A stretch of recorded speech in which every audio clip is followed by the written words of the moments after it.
I was standing at the center of the dining room, ready to cut my daughter's birthday cake, when my grandson stepped close and knocked his glass over, deliberately, then took my arm and guided me toward the door.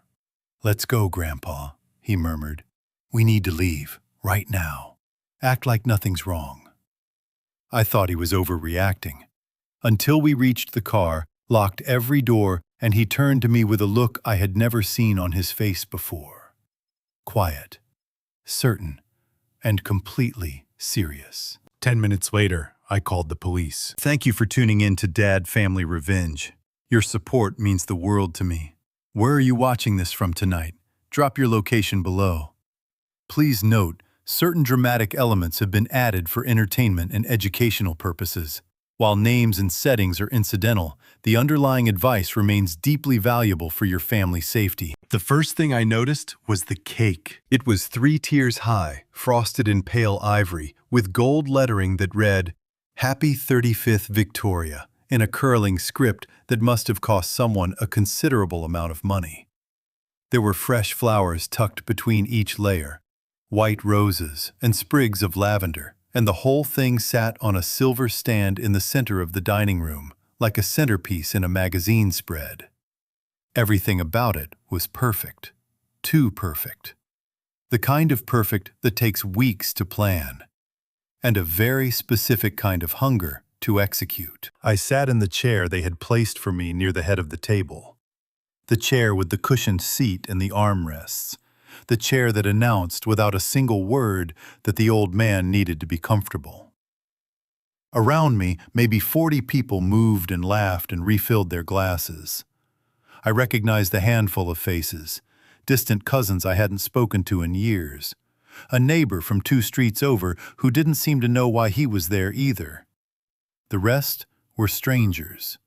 Smiling strangers in pressed clothes who clinked glasses and called my daughter's name like they had known her their entire lives. Victoria stood at the far end of the room, near the window. She was wearing a red dress, fitted and deliberate, the kind of dress you wear when you want every eye in the room on you.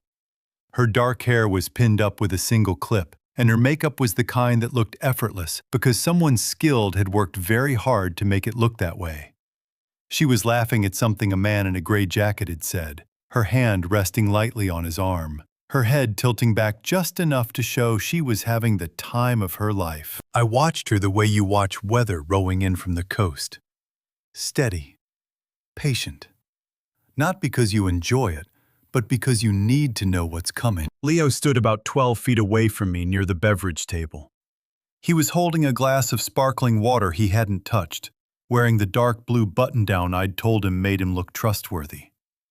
He was 29 years old, my grandson, and at that moment he was the only person in that room I trusted completely.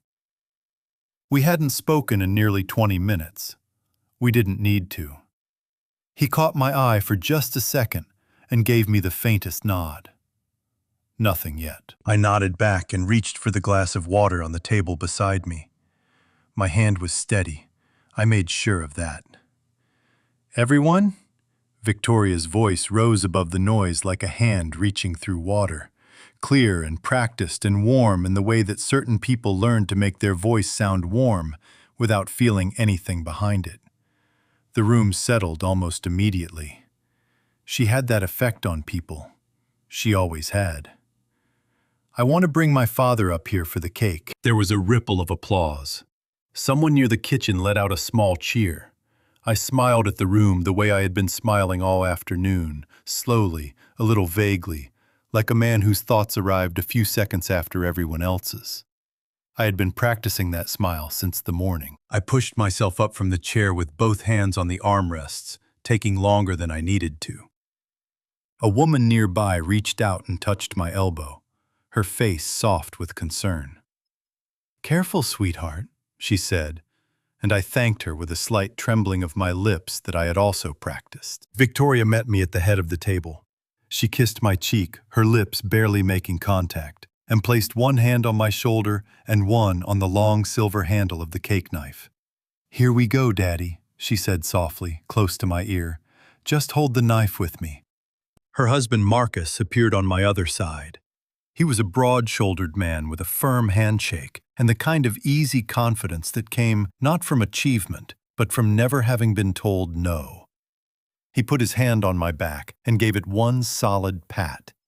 "Big moment," he said, flashing teeth. "Big moment." I wrapped my fingers around the knife handle. Victoria reached past me and lifted a champagne flute from the tray that a young woman in a black apron was holding at my elbow. She placed it in my free hand, her fingers closing over mine for just a moment. The glass was cold. The liquid inside was pale gold and completely still. "A toast first," Victoria said, turning to the room with the glass raised. "To family. To coming home." The room echoed her. 40 glasses lifted. 40 voices repeated the words. I raised my glass with them. Across the room, Leo shifted his weight. His right hand came off the beverage table and knocked his glass of sparkling water sideways. It hit the tablecloth with a flat, heavy sound, and the water spread, immediately darkening the white linen in a wide, blooming stain. Several people nearest to him stepped back. Someone grabbed napkins. Leo pressed his lips together and shook his head, the picture of embarrassment. One hand raised in apology to the people around him. I set my champagne flute down on the table. I did it gently, without ceremony, the way a man sets something down when his hands are tired. Then I turned to Victoria and let my face go soft and slightly puzzled, the expression of a man whose attention has drifted somewhere else entirely. "I think I need a moment," I said. "Some air. The room is a little warm." Victoria's smile didn't move. Not a single muscle in her face shifted. But something changed behind her eyes. A tightening, barely visible, gone almost before it arrived. "Of course, Daddy," she said. "Leo can take you outside." "That would be nice," I said. Leo was already at my side, his hand cupping my elbow with practiced gentleness. "Let's get you some air, Grandpa," he said. His voice was easy and warm and gave absolutely nothing away. We moved through the room slowly. I nodded at a few faces as we passed. Someone said something about the cake, and I chuckled softly without turning my head. Marcus watched us from the far side of the table, his expression perfectly pleasant, one thumb hooked in his front pocket. At the edge of the hallway, I allowed myself one glance back. Victoria was standing exactly where I had left her, the champagne flute still raised, the cake knife still in her hand. She was watching us with a smile so fixed and so precisely calibrated that it could have been a photograph. The kind of smile that had nothing behind it except calculation. I had been waiting for that signal for 3 hours. Now it was time to go. But I am getting ahead of myself. Let me take you back to where this really started. Not the party, not the cake, not the signal. It started 7 days earlier, on a Tuesday afternoon, when my phone rang, and I almost didn't pick up. I was sitting on the back porch of my rental house in Pasadena, the small one, with the cracked tile steps and the lemon tree that refused to stop producing no matter how little attention I gave it. I had a cup of coffee going cold on the railing beside me, and a paperback open in my lap that I hadn't read a single page of in 40 minutes. The afternoon light was coming in low and golden, the way it does in Southern California in early November. The kind of light that makes everything look a little more peaceful than it actually is. My phone buzzed against the armrest. I looked at the screen. Victoria. I set the paperback face down on my knee and stared at her name for 3 full rings. In the past 10 years, my daughter had called me on my birthday twice, on Christmas once, and on the anniversary of her mother's passing, not at all. We did not have the kind of relationship that produced casual Tuesday afternoon phone calls. We did not have much of a relationship at all, if I was being honest with myself, which I have tried to make a habit of in my older years. I picked up on the 4th ring. "Victoria? Daddy!" Her voice came through warm and bright, the kind of warm that is generated rather than felt. "How are you? You sound good." "I'm fine," I said. What's going on?" She laughed softly, a practiced laugh, the kind with perfect timing. "Can't a daughter just call to check in on her father?" "She can," I said. "You haven't. So what's going on?" A brief pause, just long enough to tell me she had prepared for this conversation and was now deciding which prepared answer to use. "I wanted to talk to you about something. My birthday is coming up, the 35th, and I've been thinking I'd really love to go back to the old house, the family house in Glendale. I thought maybe we could have a small gathering there, together, you and me and some people who matter." I didn't say anything right away. Outside, a mockingbird landed on the lemon tree and began cycling through a string of other birds' songs, one after another, none of them its own. "The old house," I repeated. "I know it's been a while since either of us has been back," she said. "But it's still in the family trust, Daddy. It belongs to us, to you, really. I just thought it would be meaningful, going back there, starting fresh." Starting fresh. I turned those two words over slowly in my mind, the way you turn a stone over to see what's living underneath it. My son Raymond had loved that house. He had grown up in every corner of it, had learned to ride a bike in the driveway, had carved his initials into the doorframe of his bedroom when he was 9 years old, had sat with me on the front steps the night before he left for college and told me he was scared. And I had told him that was exactly right, that the things worth doing should scare you a little. Raymond had been gone for 4 years now. A car accident on the 210 freeway on a Wednesday morning, ordinary and devastating in equal measure. I still could not drive that stretch of highway without my chest tightening until I had to breathe through my mouth. Victoria had not come to the funeral. She had sent flowers, white lilies in a tall arrangement with a card that said, "With deepest sympathy," as though she were a colleague and not a sister. She had called me 3 days later to explain that she'd had a prior commitment she simply couldn't cancel, and I had listened to her explanation and thanked her for the flowers, and hung up and sat in Raymond's old room for 2 hours without turning on the light. And now she wanted to go back to the old house, together, starting fresh. "Let me think about it," I said. "Of course," she said quickly. Too quickly. "Take all the time you need. I miss you, Daddy. I miss us having a family." After we hung up, I sat with the dead phone in my hand and watched the mockingbird work through its borrowed songs until it finally flew away. Then I picked the phone back up and called Leo. He answered on the second ring. "Grandpa, everything okay?" "Your Aunt Victoria just called me," I said. A beat of silence. Then, "What did she want?" "She wants to go back to the old house in Glendale," I said. "For her birthday. She's calling it a fresh start." Leo's exhale came through the phone long and slow. "Do you want me to come with you?"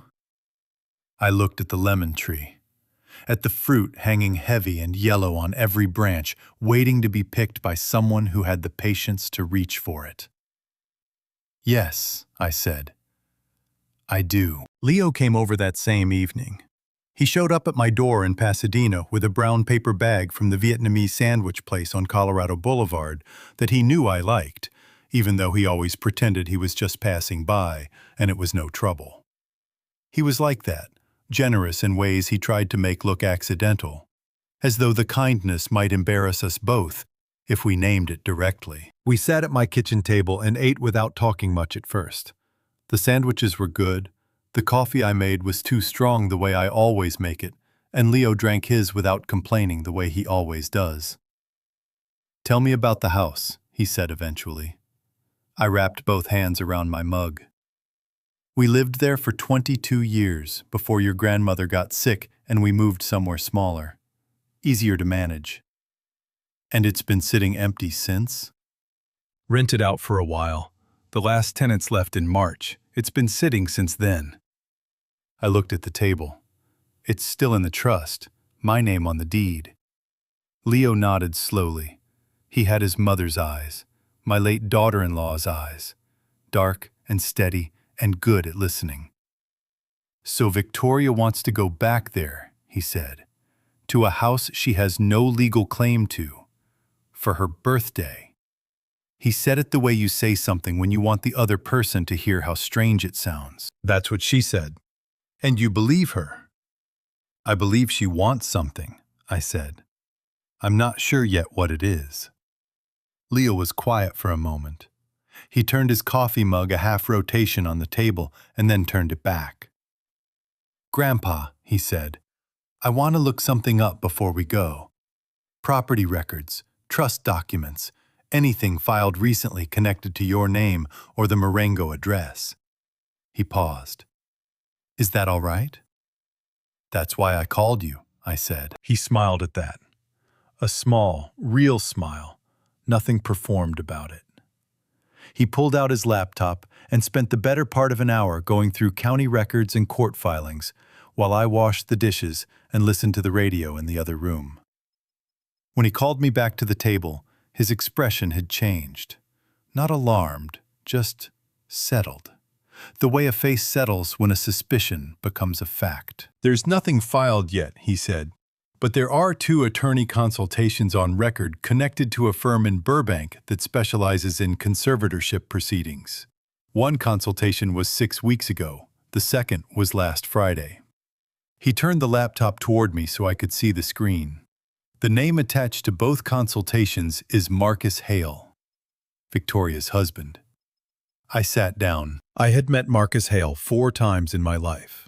He had a firm handshake and the kind of easy confidence that came from money and the assumption that money would always keep coming.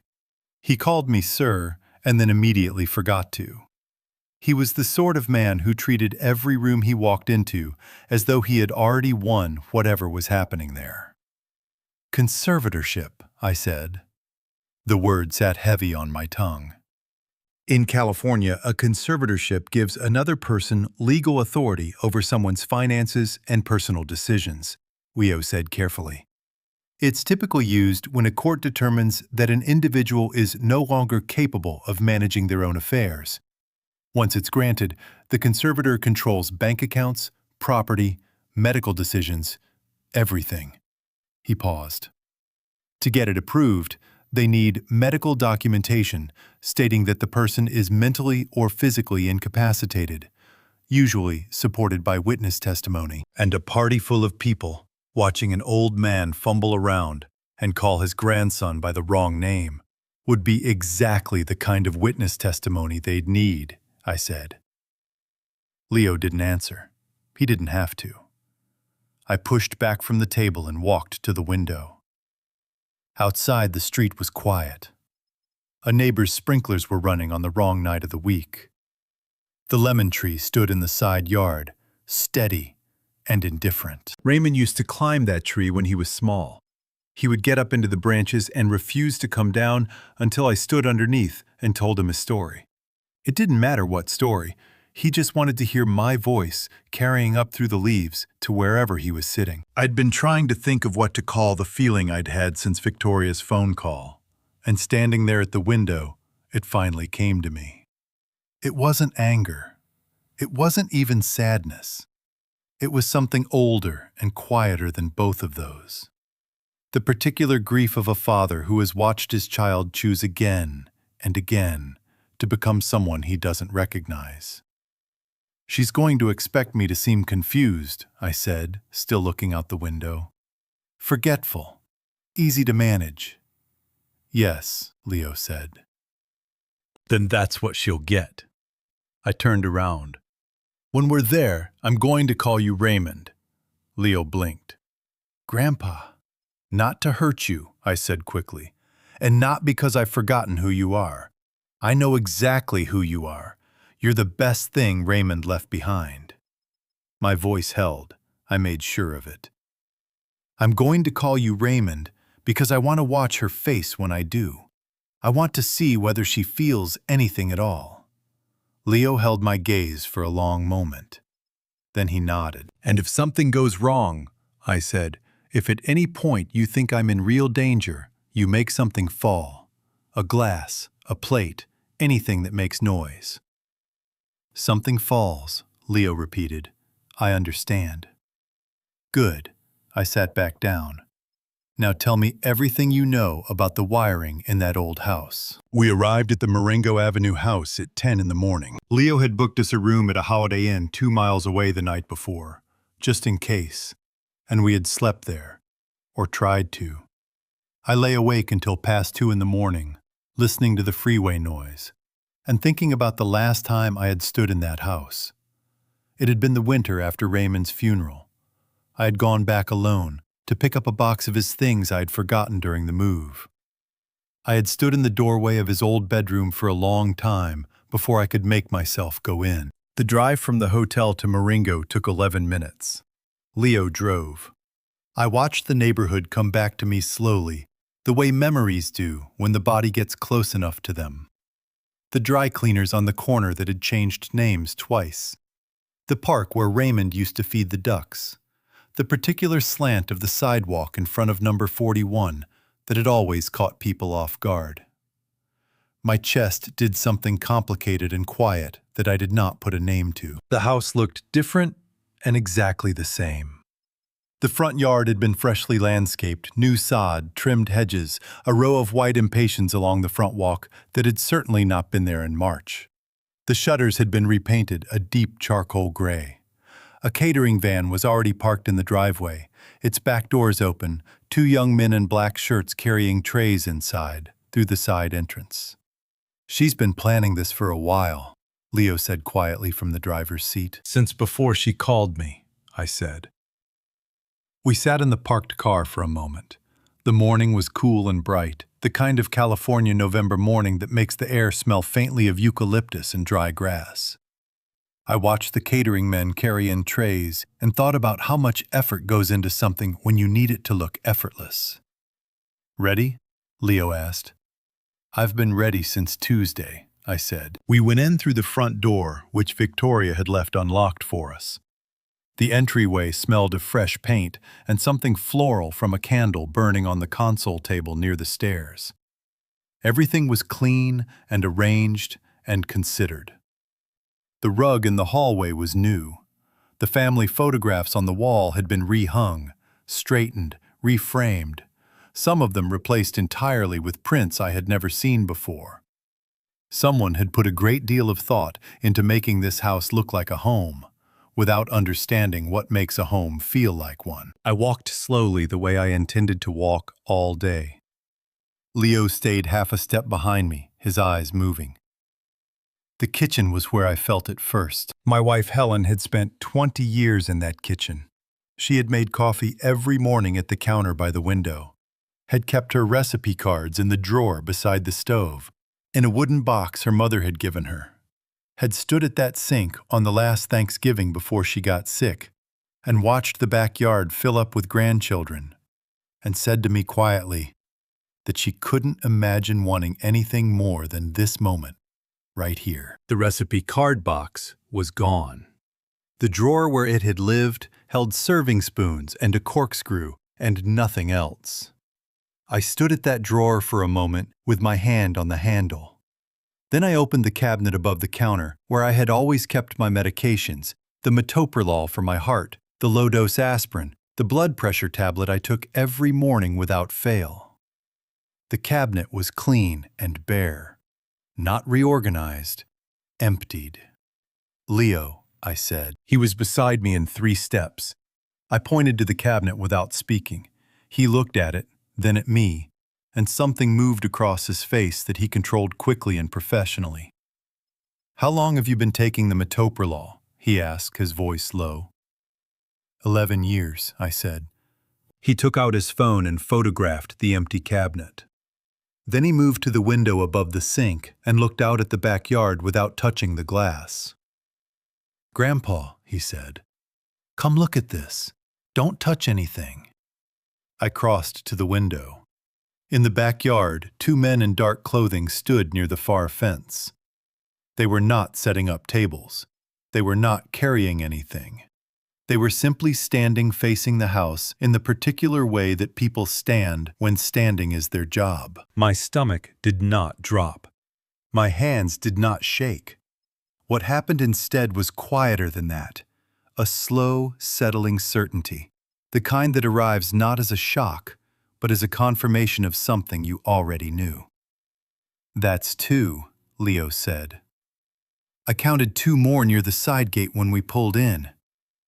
"Four," I said. "Four," he agreed. I turned away from the window. The kitchen was bright and clean and smelled of someone else's candles. Helen's recipe box was gone. My medication was gone. And somewhere in this house, I was quite certain there were ears where there should only be walls. "All right," I said. "Let's go find them." We started with the porch. Leo had explained it to me the night before, sitting at my kitchen table with his laptop open and a technical diagram pulled up on the screen. If someone wanted to record audio inside a house without detection, the most reliable entry points were structural places, where existing wires already ran, where new cables could be tucked against old ones without standing out. The porch was always the first place to check. The gap between the exterior wall and the floorboards gave easy access to the living room, the hallway, the front entry. A cable the width of a finger, taped flat against painted wood, could go unnoticed for months. He had shown me photographs of what to look for.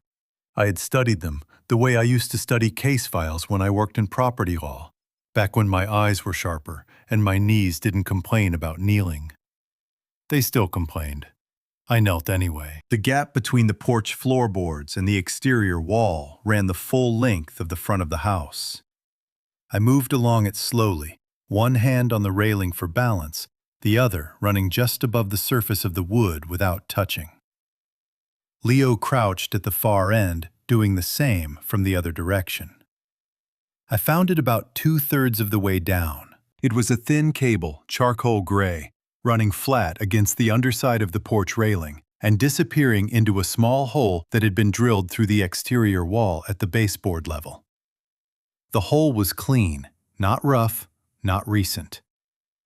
Someone had done this carefully, with proper tools, and had painted over the edges to match the surrounding wood. The cable continued inside, tucked behind the decorative molding that ran along the base of the living room wall. "Leo?" I said quietly. He covered the distance between us in seconds and crouched beside me. He examined the cable without touching it, tracing its path with his eyes. Then he straightened up and took his phone out and photographed it from 3 angles. "Audio," he said. "Possibly video as well, depending on what's at the other end inside. This gauge of cable is standard for professional surveillance equipment, not something you pick up at a hardware store." He paused. "Grandpa, in California, recording someone's private conversations without their knowledge or consent is a criminal offense under Penal Code 632. It doesn't matter whose house it is. The moment they turned this on, they committed a felony." "Good," I said. "Keep photographing." We moved back inside without adjusting anything. The 2 catering men were still working in the kitchen, carrying things in from the van, paying us no attention. Leo went to check the hallway, while I stood in the center of the living room and let my eyes move slowly around the room, the way I used to walk through a property during an inspection, methodically, without rushing, looking for the thing that didn't belong. The decorative molding along the baseboard ran all the way to the fireplace. At the corner nearest the window, there was a small irregularity, a section of molding that sat fractionally higher than the rest, as though it had been removed and replaced without quite matching the original position. Behind it, I was almost certain was where the cable terminated. I did not touch it. I moved away from it and sat down in the armchair nearest the door, the one that faced the room, and waited. Leo came back from the hallway and gave me the smallest nod. More cable, same gauge. 20 minutes later, the first guest spaced to arrive. Victoria came through the front door at 11:15, and I understood immediately why she had been the one to arrange all of this. She entered the way certain people enter rooms, as though the room had been waiting for her, as though the light itself had been adjusted in advance. She was carrying a small overnight bag and wearing a cream-colored blouse and dark slacks, and she kissed the cheeks of the catering staff by name and laughed at something the florist said and moved through the filling house like a current, drawing everything gently in her direction. She found me in the armchair. "Daddy." She crossed the room and bent to kiss my forehead, her hand cupping my cheek for a moment. Her perfume was expensive and floral and completely unfamiliar to me. "You're here early. I'm so glad." "Wanted to see the old place," I said, letting my voice go soft and slightly vague at the edges. "It looks different. Doesn't it look different, Raymond?" I looked toward Leo, who had appeared in the doorway behind her. Victoria straightened and turned. She looked at Leo for exactly 2 seconds. Her expression did not crack, did not flinch, did not shift in any direction that could be called grief or recognition or anything human. She simply processed the name I had used and filed it somewhere, and turned back to me with a smile that was as smooth and unbroken as a coat of fresh paint. "Leo's here to keep you company, Daddy," she said gently. "Isn't that nice?" "Raymond always kept good company," I said, still looking past her. She patted my hand once, twice, the way you pat the hand of someone you have already made a decision about. Then she straightened up and moved back toward the growing crowd, her attention already elsewhere, her heels clicking across the hardwood floor with the particular confidence of someone who believes everything is going according to plan. I watched her go. At the window across the room, Leo stood with his arms folded and his jaw set, his eyes tracking her through the crowd. When she disappeared into the kitchen, he looked at me. His chest rose once, with a slow, controlled breath. I turned my gaze to the corner of the baseboard near the fireplace, the section of molding that didn't quite sit right. Then I looked back at the door through which Victoria had just walked, still smiling her perfect smile, still moving through her carefully constructed afternoon, as though she had already won.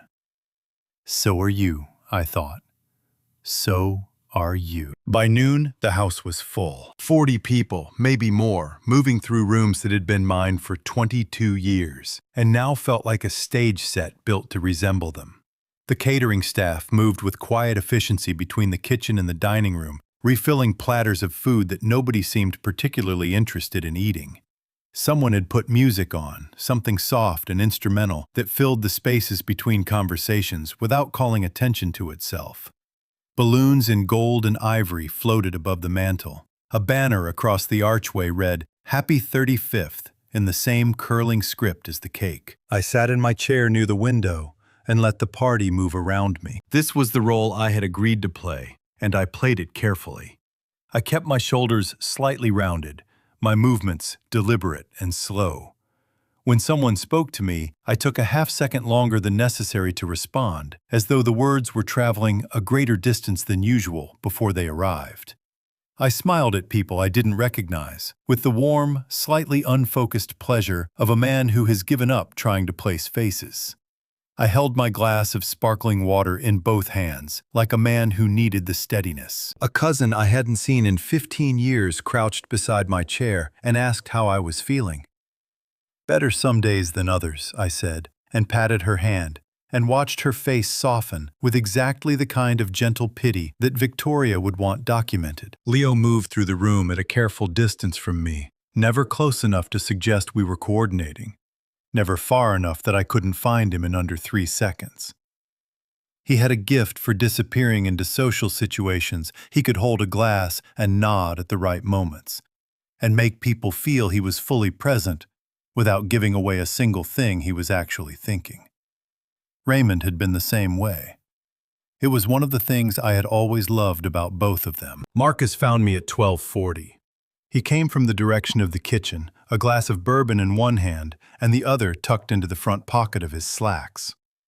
He was wearing a blazer the color of slate, open at the collar. The kind of studied casualness that requires a mirror and 40 minutes. He pulled a chair from the nearby table and set it beside mine without asking, and sat down with the ease of a man lowering himself into something he already owns. "Arthur," he said, extending his hand. I took it. His grip was firm and held a half-second too long, the kind of handshake that is less a greeting than a measurement. "Marcus," I said. "Good to see you." I let my eyes drift past him toward the window, as though something outside had briefly captured my attention before slipping away. He settled back in his chair and took a slow sip of bourbon. "Victoria's been looking forward to this for weeks," he said. "She really wanted it to feel special, for both of you." "It's a beautiful party," I said. "She always had a talent for that. Her mother was the same way." I paused, let my gaze go slightly soft. "Is Helen here yet? I thought I saw her in the kitchen earlier." Helen had been dead for 9 years. Marcus absorbed this without visible reaction. His jaw didn't tighten. His eyes didn't shift. He simply nodded once, slowly, with the measured compassion of a man who had practiced this moment. "I don't think so," he said carefully. "But I'm sure she'll turn up." I nodded along, as though this satisfied me completely. What I was actually doing was watching the muscle at the corner of his jaw, the way his thumb moved against the side of his bourbon glass, the precise angle at which he had positioned his chair, turned just enough toward me that he could observe my face without appearing to stare. Marcus Hale was not here to make conversation. He was here to take inventory. I gave him nothing useful, and let him think he was getting everything he needed. After perhaps 10 minutes, Victoria appeared at his shoulder. She rested one hand on the back of his chair and looked between us with an expression of warm, uncomplicated pleasure. "My 2 favorite people," she said. "What are you talking about?" "Your father was just telling me about your mother," Marcus said, looking up at her. Something passed between them, quick, almost invisible, gone before it fully formed. Victoria's fingers pressed once against the top of his chair. "That's sweet, Daddy," she said, turning to me. "We love hearing your stories." "I get confused sometimes," I said with a small, apologetic smile. "You know how it is." "Of course," she said, and patted my shoulder with a tenderness so precisely calibrated it could have been measured with instruments. "That's what we're here for." She moved away again, back into the crowd, stopping to laugh at something a woman in a yellow dress said, touching someone's arm, filling the room with herself the way she always had. I tracked her path from my chair, noting where she paused, who she spoke to, how long she stayed. At one point, she stopped near the hallway that led to the back of the house and said something quietly to a man I hadn't been introduced to, heavy-set dark jacket standing alone against the wall, with the particular stillness of someone paid to be still. He nodded once. She moved on. Leo appeared at the edge of my vision, near the bookcase on the far wall.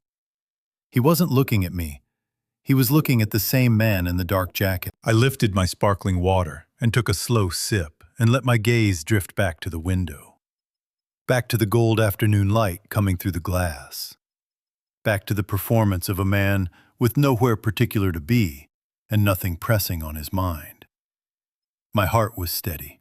My hands were steady. Inside, I was counting. I excused myself from the party at 1 o'clock. I did it the right way, slowly, with visible effort, pressing both hands on the armrests of my chair before standing, accepting the steadying hand that a woman nearby offered without being asked. I told Victoria I needed to lie down for a little while, just 20 minutes. The noise was making my head swim a little, I said.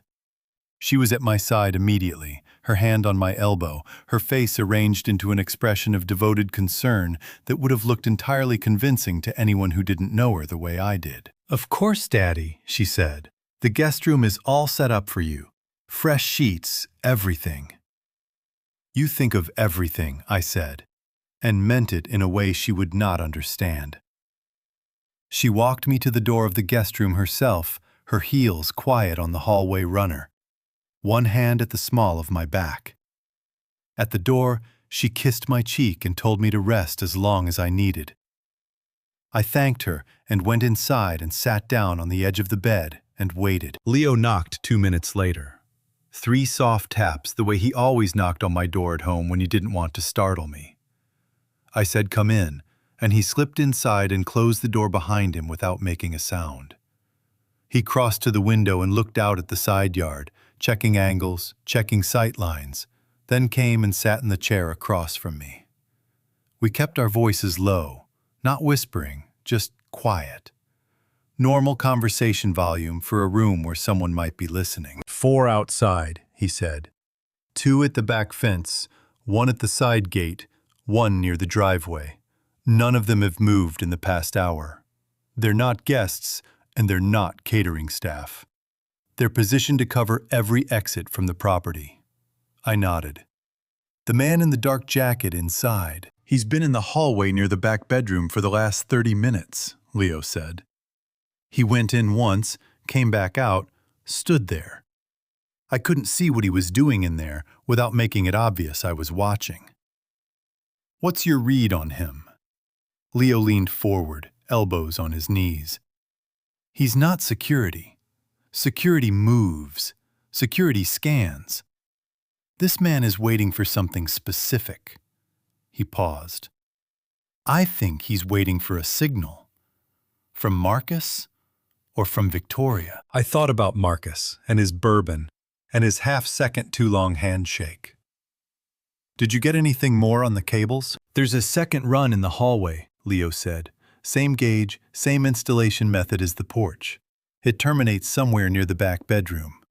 Which means whatever they're recording the back bedroom is either the source or the relay point. He reached into his jacket pocket and held his phone toward me, screen facing out.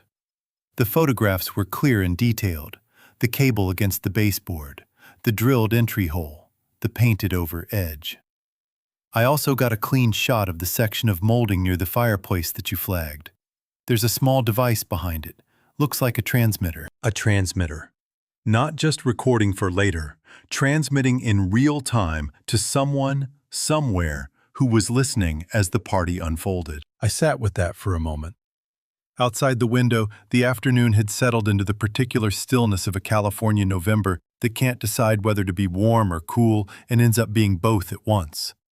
A mockingbird started up somewhere in the yard, the same kind of borrowed restless sound as the one in Pasadena, cycling through songs that didn't belong to it. The medication cabinet, I said.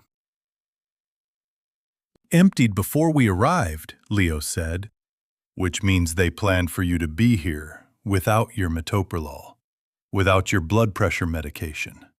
A 71-year-old man with a documented heart condition separated from his prescribed medications for several hours in a stressful environment. His jaw tightened.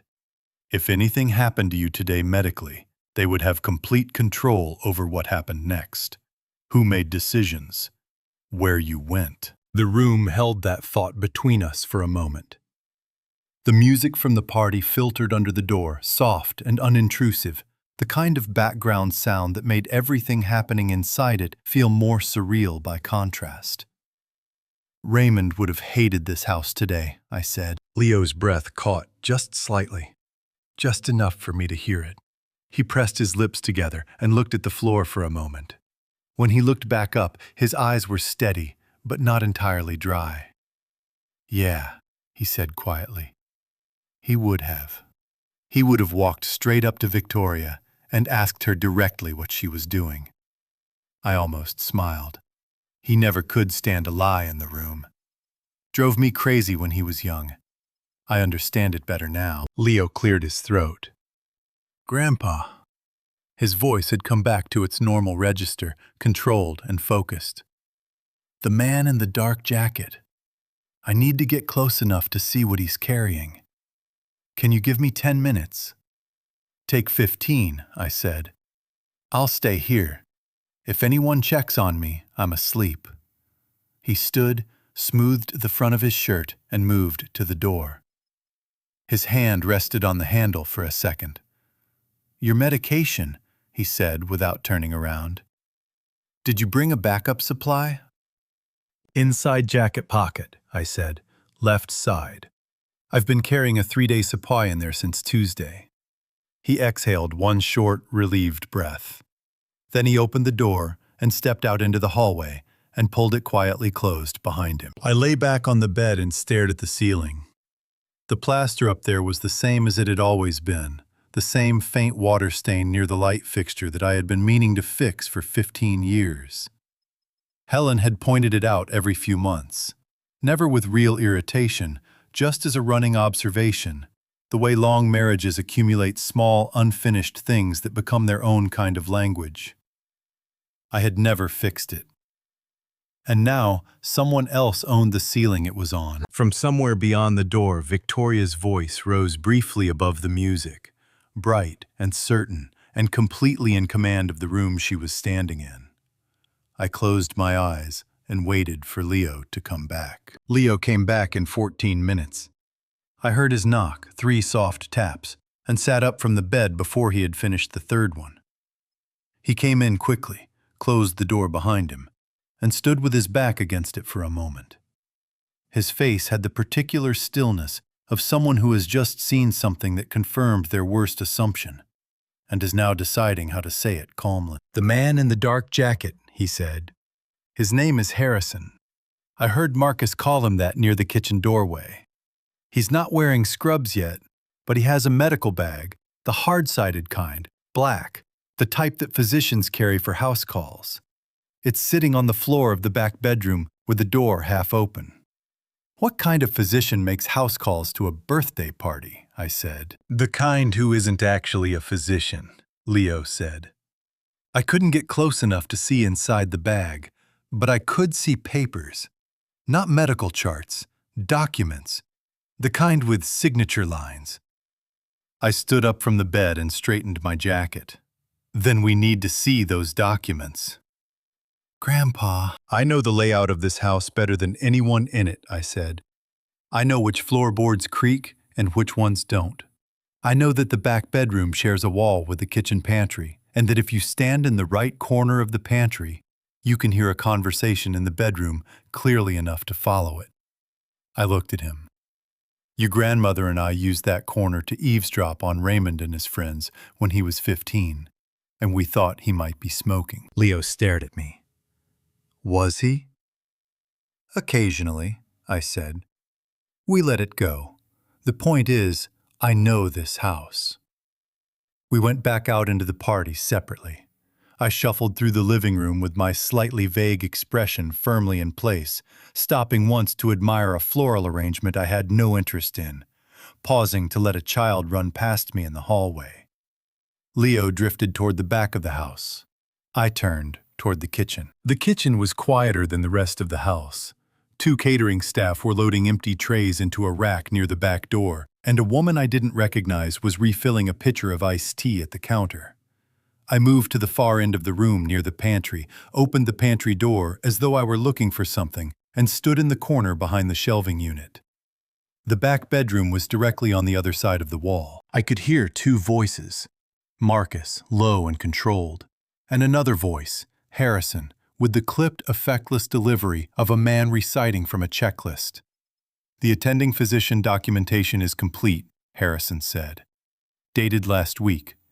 The evaluation notes are consistent with early to moderate cognitive decline, difficulty with short-term memory, confusion regarding time and place, inability to recognize familiar individuals." "He called the grandson by his dead son's name," Marcus said.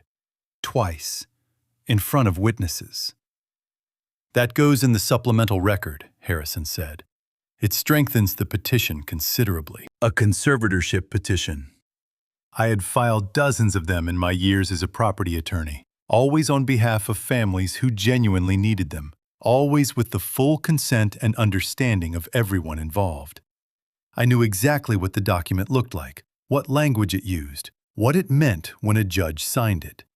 I knew that once a conservatorship was granted, the conservatee, the person deemed incapable, lost the legal right to manage their own finances, make their own medical decisions, choose where they lived. I knew that the process was designed to protect vulnerable people, and that it could, in the hands of someone patient and calculating, be turned into something else entirely. I stood in that pantry corner and listened to Harrison and Marcus discuss the legal dismantling of my life, with the brisk efficiency of men going through a to-do list. The signature page, Marcus said. We need it executed today. Once he's had the medication, it should take effect within 40 minutes, Harrison said. He'll be compliant but present enough to hold a pen. The witnesses are ready. The medication. In the champagne.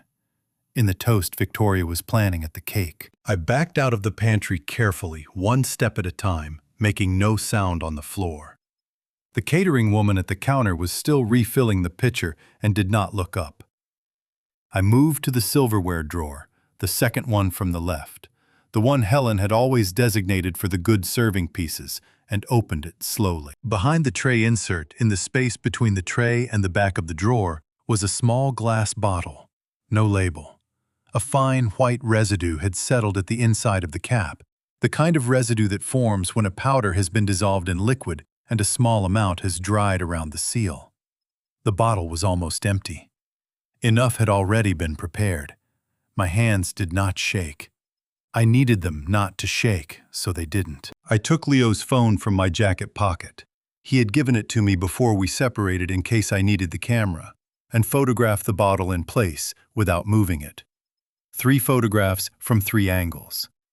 Then I closed the drawer and stepped back and looked up. Across the kitchen, through the pass-through window to the dining room, I could see Harrison. He had come out of the back bedroom. He was wearing a white dress shirt now with the collar open, and he had the black medical bag over one shoulder. He was scanning the room with the careful, unhurried attention of a man who knows exactly what he is looking for, and is confident it will not be hard to find. His eyes moved across the kitchen and found me standing at the counter. I looked back at him with the mild, untroubled expression of a man who has just been looking for a glass of water. He held my gaze for exactly 3 seconds.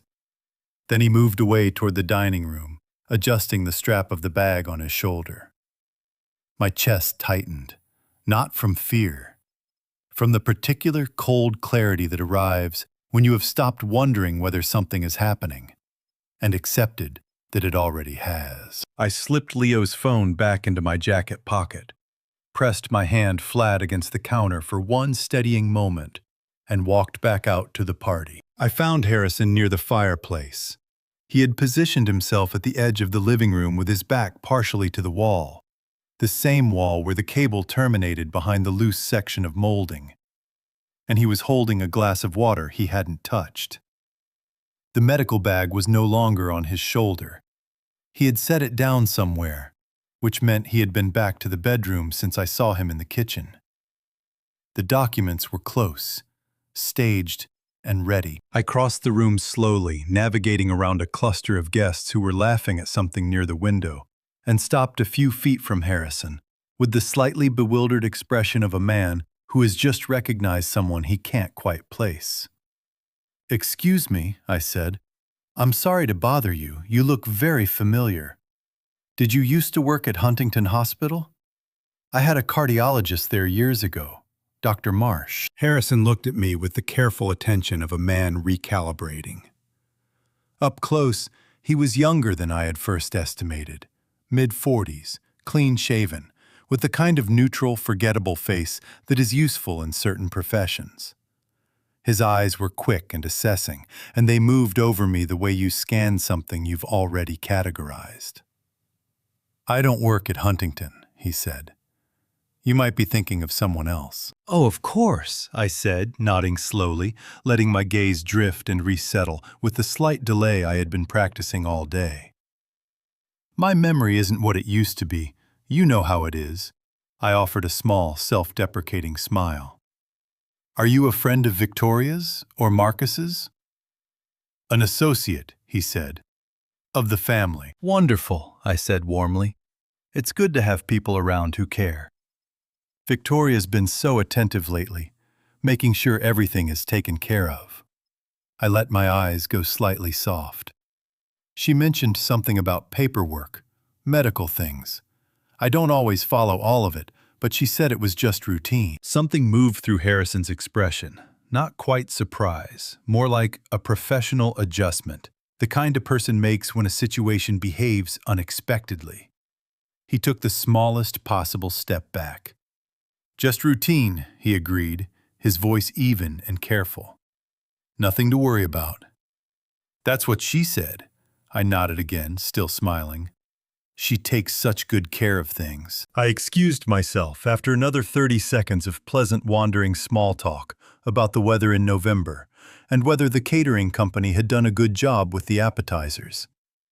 Harrison watched me go with an expression I did not look back long enough to fully read. I found Leo near the bookcase on the far wall. He was standing with one hand resting on the shelf, apparently reading the spine of a book, and he passed me his phone without looking up as I came to stand beside him. On the screen were 3 photographs he had taken while I was in the kitchen. The first showed the medical bag partially open on the bedroom floor, its contents visible through the gap. Not instruments, not medication vials, but a sheaf of documents in a clear plastic folder. The second was a close-up of the top document.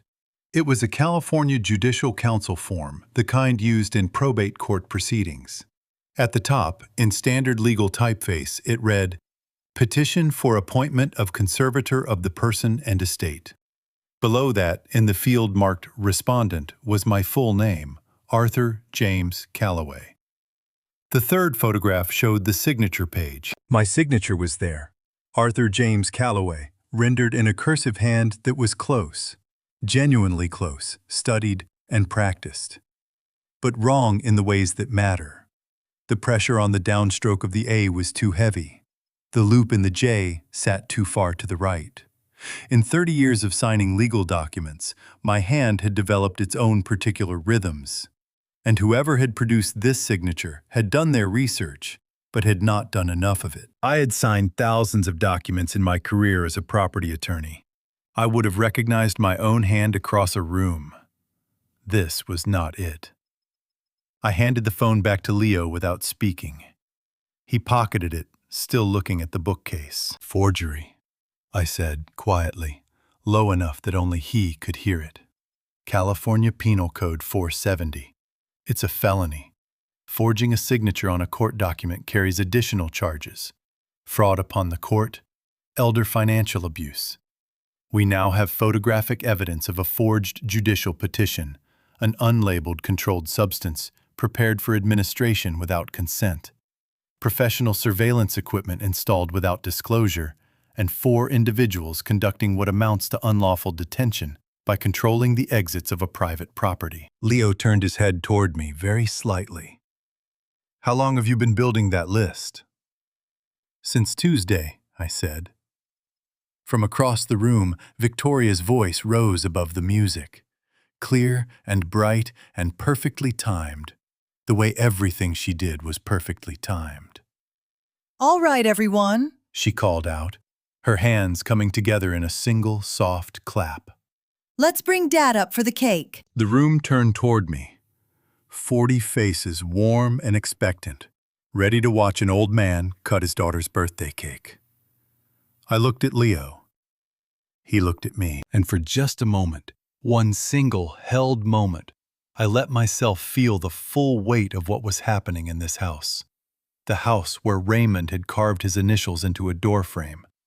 The house where Helen had stood at the kitchen window and said she couldn't imagine wanting anything more. The house where I had believed for 22 years that a family was being built. Then I set it down. All of it. I set it down the way you set down something heavy when you finally accept that carrying it is not the same as protecting it. I straightened my jacket. I put the slightly vague smile back in place, and I walked toward the cake. The cake was closer than it looked. That is the thing about walking across a room. When every step feels deliberate, the distance compresses and expands at the same time, and you arrive before you are ready and later than you expected. The guests parted from me as I moved through them, smiling, a few of them reaching out to touch my arm or my shoulder, in the warm, slightly pitying way that people touch someone they believe needs steadying. I let them. I thanked them with small nods and kept moving. Victoria was waiting at the head of the table. She had positioned herself behind the cake with the careful instinct of someone who understood how photographs worked. the light from the window falling across her at the right angle, the gold lettering of the banner visible just over her left shoulder.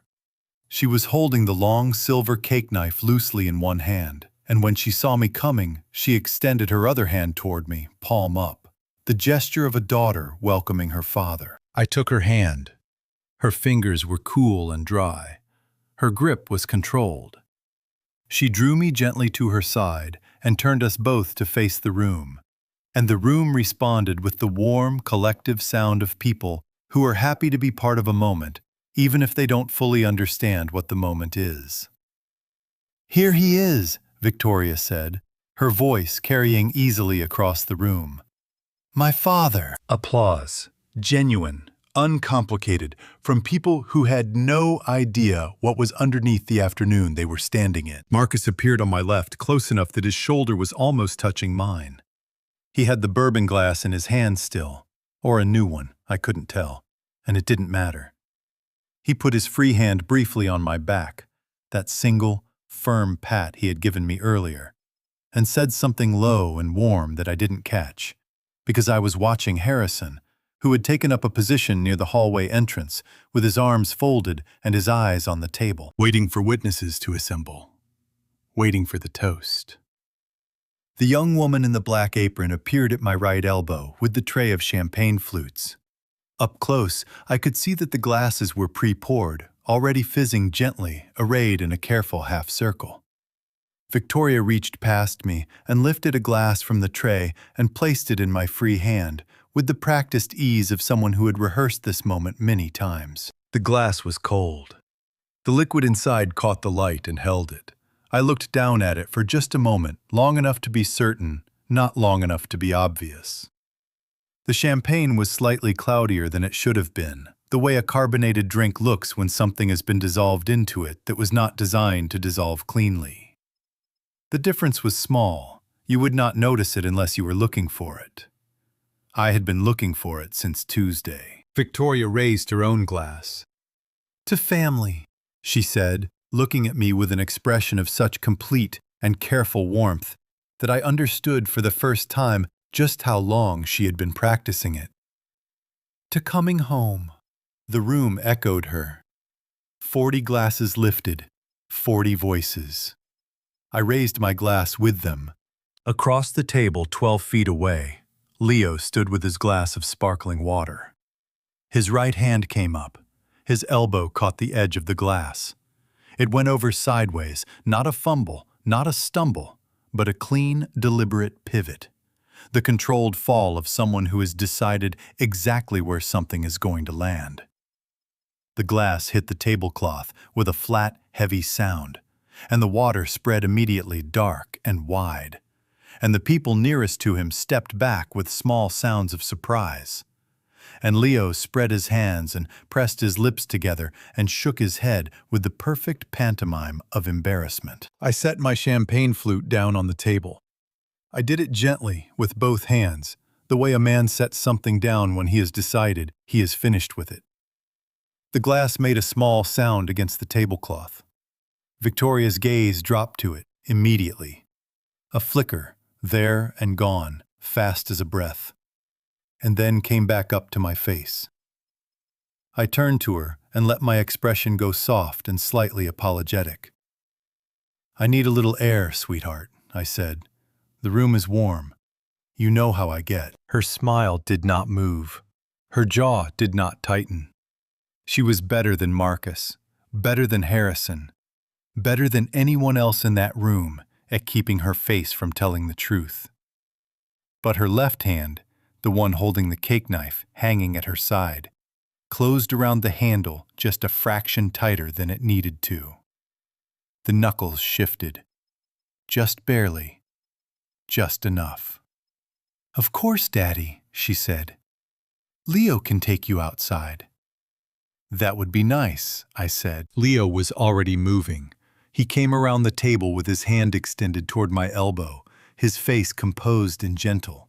The picture of a devoted grandson shepherding an elderly man toward fresh air. I let him guide me. I let my steps be slower than they needed to be. We moved through the room. I nodded at a face here, touched a hand there. At the edge of the hallway, Marcus caught my eye. He raised his bourbon glass a fraction of an inch, not a toast, a signal. To Harrison, who I felt shift behind us without looking back. We reached the front door. Leo opened it, and the November air came in cool and dry, and smelling of eucalyptus and the distant Pacific. The specific smell of California that I had lived inside for so long, it had become indistinguishable from the smell of my own life. I stepped through the door. I did not look back at the cake. I did not look back at the banner, or the balloons, or the 40 people standing inside the house I had built my family in. I kept my eyes forward and my steps steady, and I did not let my face change until the door had closed behind us and we were moving down the front walk and the house was behind me and getting smaller. Then I exhaled. "Keep walking," Leo said quietly beside me, his hand still at my elbow. "Don't change your pace. There's one at the side gate, and he's watching." "I know," I said. We walked to the car at exactly the speed of two people going nowhere in particular. Leo unlocked it with the fob when we were close enough, opened the passenger door, waited until I was inside. He came around to the driver's side and got in, and locked all 4 doors with a single press. The sound of the locks engaging was very loud in the quiet of the car. He started the engine. He pulled out of the driveway slowly, the way you pull out when you have nowhere pressing to be. As we turned onto the main road, I looked in the side mirror. The front of the house was still visible, framed by the freshly trimmed hedges and the tied balloons on the porch posts, and the white impatiens along the front walk. Victoria was standing in the open doorway. She wasn't calling after us. She wasn't moving. She was simply standing there with her hand resting on the doorframe, watching the car with an expression I could not read clearly at this distance, but recognized by its shape. It was the expression of someone whose plan has just encountered its first real obstacle and is already calculating the next move. I turned away from the mirror. "Drive," I said. Leo drove without speaking for the first 2 blocks. That was the right thing to do. He had always understood better than most people half his age that some moments need a container before they need a conversation. He kept both hands on the wheel and his eyes on the road, and let the car fill with the particular silence of 2 people who have just walked out of something neither of them has fully processed yet. I watched Glendale move past the window. The neighborhood looked exactly as it had always looked on a Saturday afternoon in November. Sprinklers running on front lawns, a man walking a dog on the far side of the street. The elementary school on the corner with its painted murals, faded by years of California sun. Ordinary life proceeding at its ordinary pace, indifferent to what had just happened 3 blocks behind us. At the first traffic light, Leo said, "Are you hurt?" "No," I said. "Are you sure?" "I'm sure." I pressed my hand flat against the window glass for a moment. It was warm from the sun, and then let it drop back to my lap. "Keep driving." We turned onto the main road heading south. The houses thinned and then gave way to a stretch of commercial storefronts, a laundromat, a Vietnamese restaurant, a pharmacy with a hand-lettered sale sign in the window. I watched them pass and thought about the first time I had driven this road, 40 years ago, when Helen and I had come to look at the house on Marengo Avenue for the first time. She had been pregnant with Raymond. We had been 29 years old and almost out of money, and completely certain in the way that young people are certain about things that we were making the right decision. We had been right.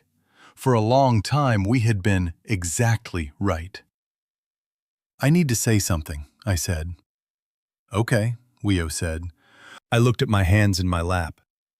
They were the hands of a 71-year-old man, spotted slightly thickened at the knuckles, the left one with the small scar at the base of the thumb from a kitchen accident when Raymond was 7 years old.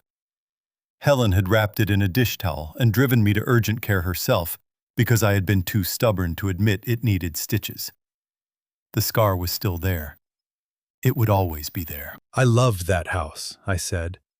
Whatever it became today, whatever they turned it into, I need you to know that I loved it.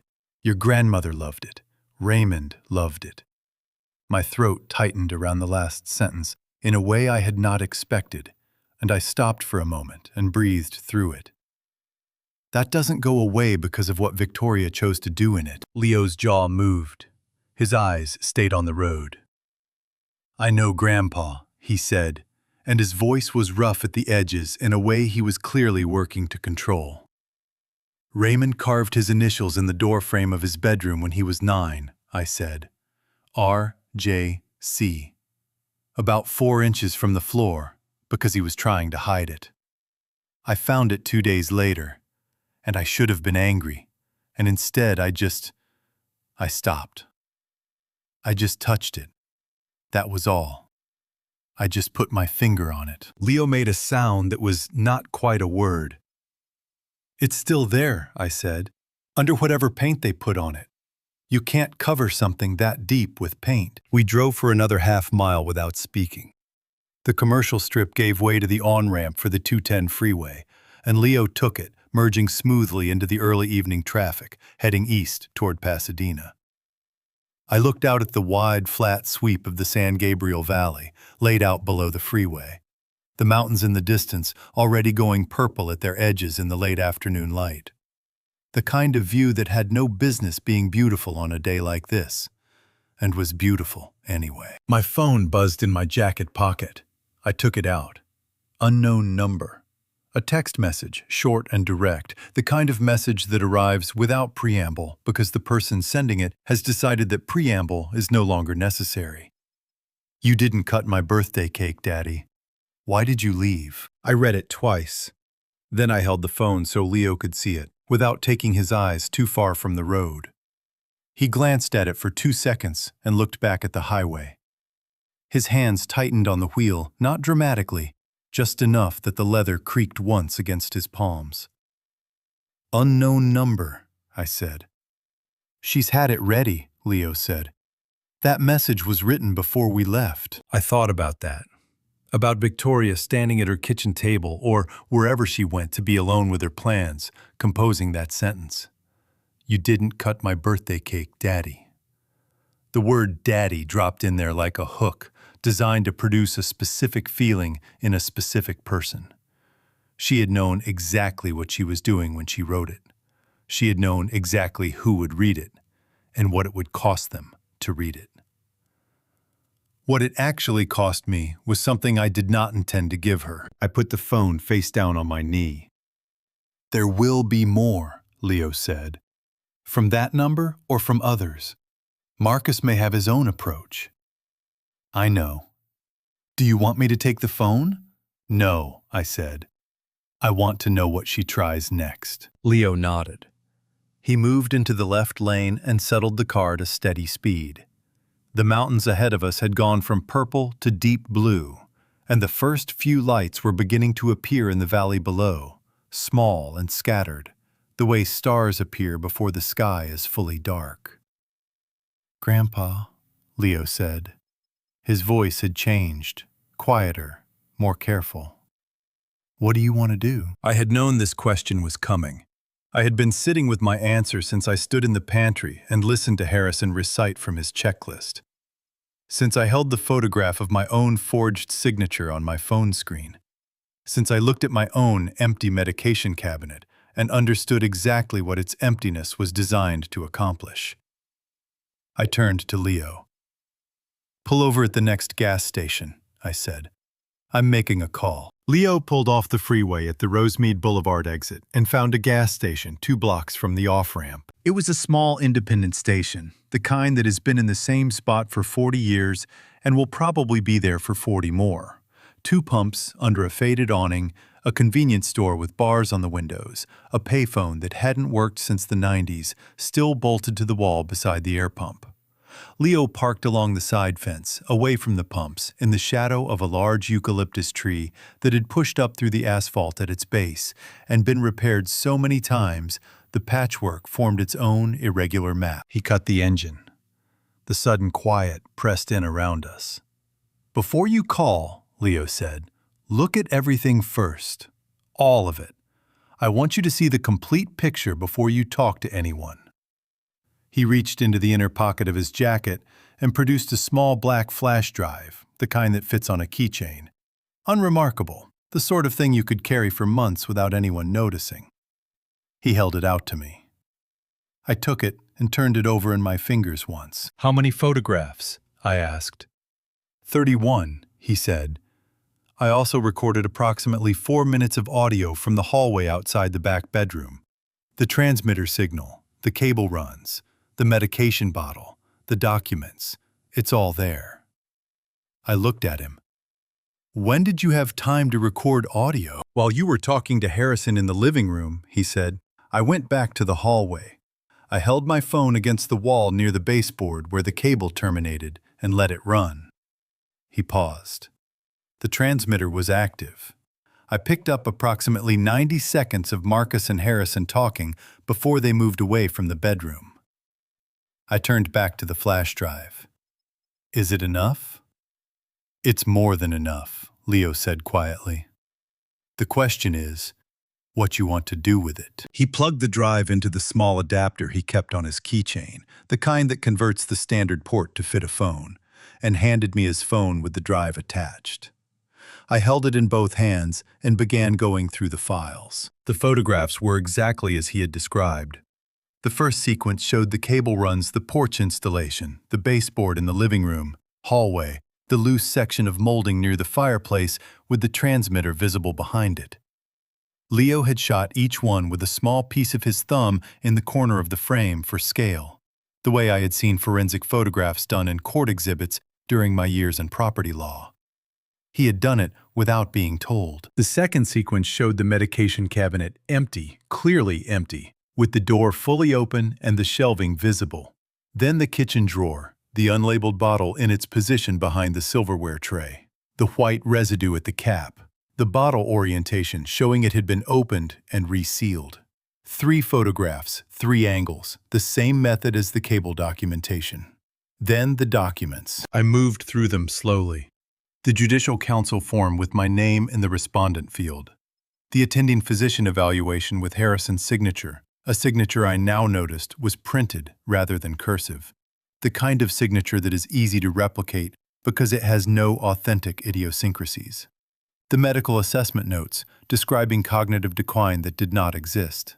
And the signature page, with my forged name rendered in someone's careful, studied, ultimately insufficient imitation of my handwriting. I stayed on that page for a long moment. In 30 years of practicing property law, I had seen forged documents before. I had seen them in estate disputes, in deed transfers, in conservatorship petitions filed by families who believed the ends justified the means. I had always found them sad more than anything else. Not because forgery was rare, but because it was so consistently unnecessary. If you wanted something badly enough to falsify a legal document, you almost certainly could have found a legitimate path to part of it. The forgery was never really about the document.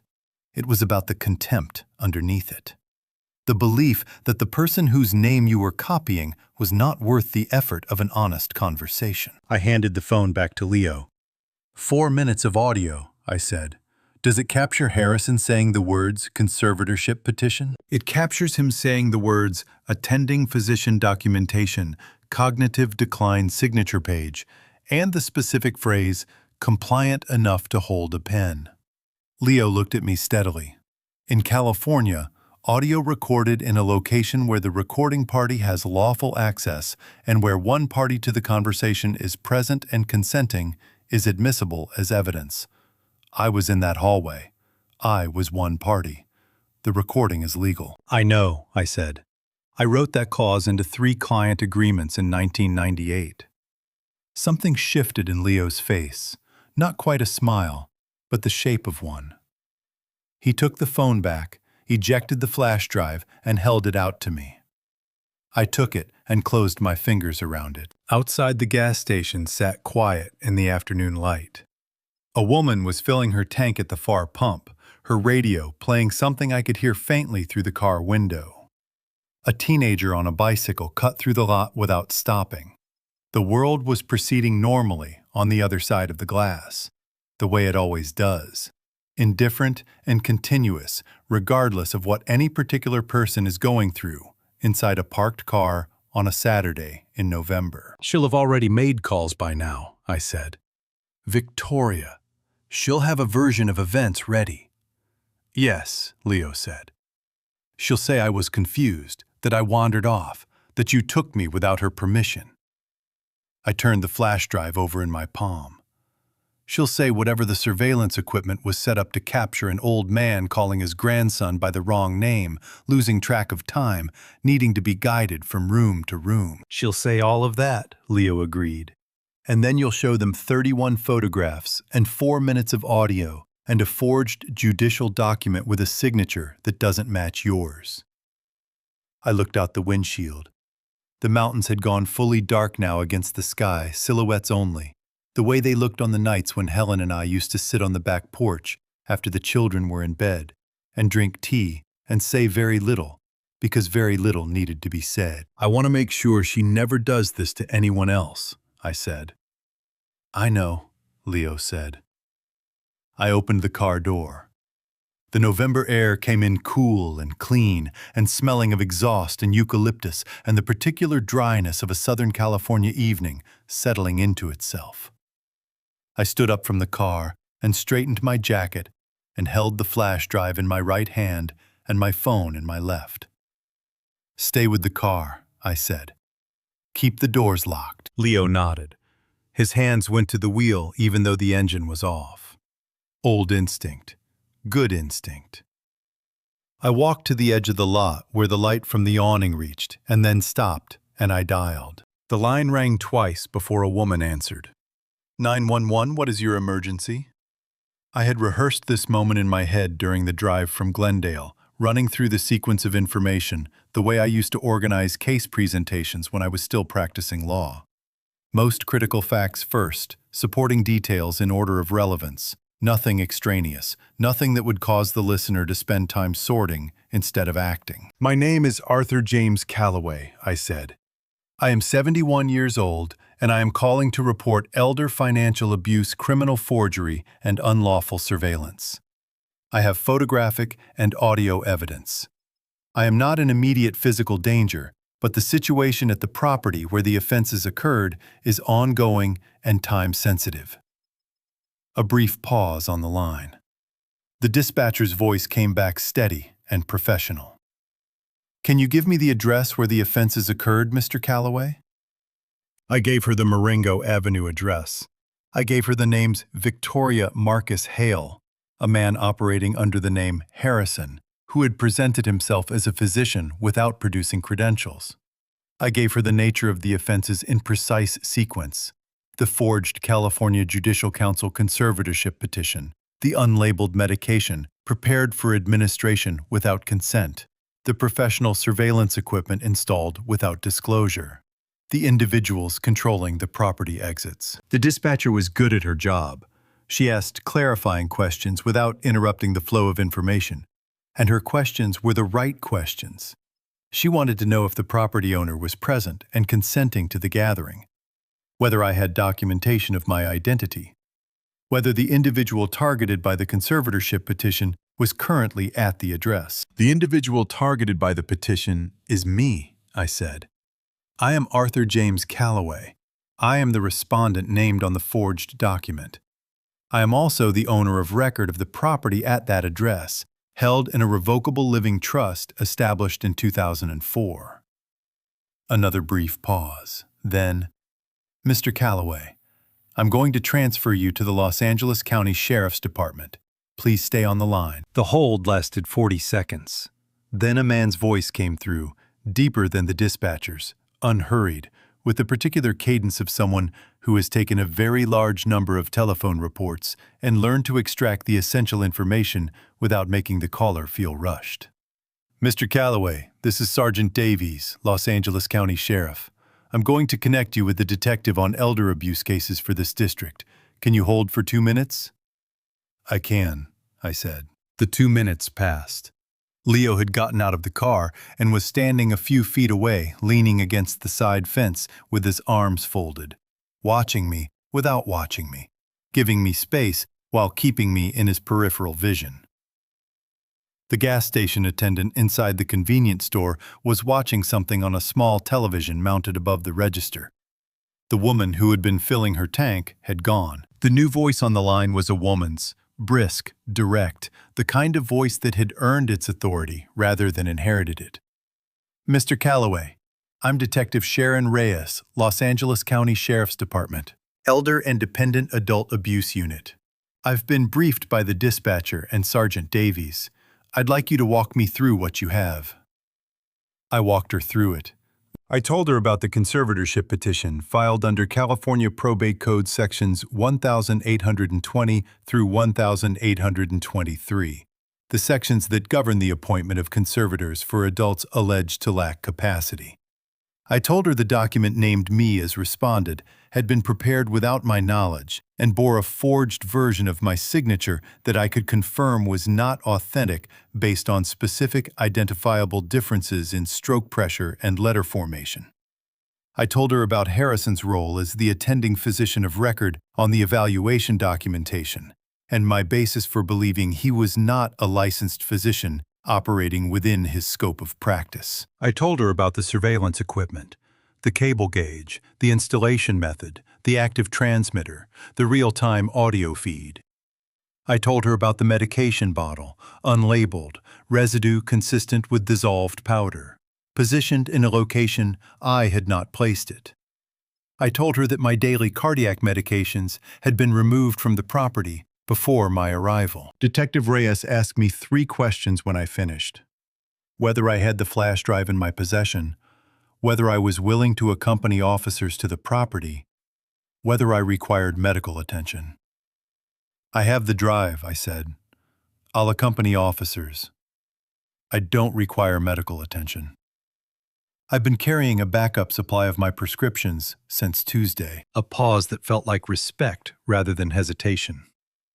"Mr. Calloway, I'm going to send 2 units to your location now. Can you confirm you're at—" She read back the gas station address that the dispatcher had logged. I confirmed it. "They'll be with you in approximately 20 minutes, she said. "Do not return to the property before they arrive. Do not respond to any contact from individuals at the property." "Understood," I said. "One more thing," Detective Reyes said, and her voice shifted just slightly, still professional, but with something underneath it that I recognized as the sound of someone who has worked elder abuse cases long enough to take them personally. "What you've described, the medication, the forged documents, the surveillance, this is a coordinated financial exploitation scheme. The people who execute these plans rely on the target being isolated, disoriented, and without documentation.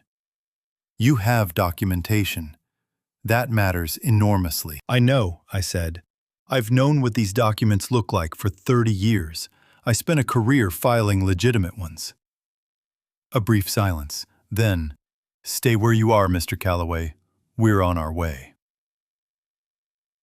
I ended the call and stood for a moment at the edge of the gas station lot, the phone in my hand, the flash drive warm from being held. The sky above the San Gabriel Valley had gone fully dark except for a pale band of orange along the western horizon, where the last of the sun was finishing its work. Somewhere, on the other side of those mountains, the Pacific was doing what it always did, which was nothing and everything at the same time. Leo came to stand beside me. He didn't ask how it had gone. He could read it in the way I was standing. 20 minutes, I said. He nodded. He reached into the car and came back with 2 bottles of water from the bag he always kept on the back seat. He handed me one without comment. I opened it and drank and felt the cold of it move through me and thought about how simple some things were in the middle of complicated days. 19 minutes later, 2 sheriff's department vehicles turned into the gas station lot with their lights off, moving quietly, the way law enforcement moves when they want to arrive before anyone expects them. Detective Reyes stepped out of the second vehicle. She was in her mid-40s, compact and direct in her movements, wearing a dark jacket over civilian clothes. She crossed to me with her hand extended and shook mine with a grip that matched mine exactly. Not a measurement, just an acknowledgement. "Mr. Calloway," she said. "Detective," I said. I handed her the flash drive. She turned it over once in her fingers the same way I had, and then looked up at me with an expression that I recognized from the mirror. The look of someone who has decided what they are going to do and is simply working through the final preparations before doing it. "We're going in," she said. "We'd like you with us, if you're willing." I looked at Leo. He straightened up from where he was leaning against the car, his chin lifting slightly, his shoulders settling into the posture of a man ready to move. I looked back at Detective Reyes. "I've been up for it since this morning," I said. We followed the sheriff's vehicles back toward Glendale. Detective Reyes had asked us to stay 2 car lengths behind the lead unit and not to approach the property until she gave the signal. Leo drove with both hands on the wheel, steady and deliberate, keeping the prescribed distance with the careful attention he gave to everything that mattered. The sheriff's vehicles did not use their lights.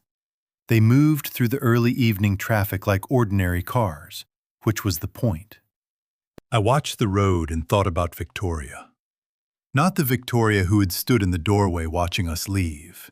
Not the Victoria who had sent the text message or prepared the champagne or signed her name on the authorization forms for the conservatorship petition.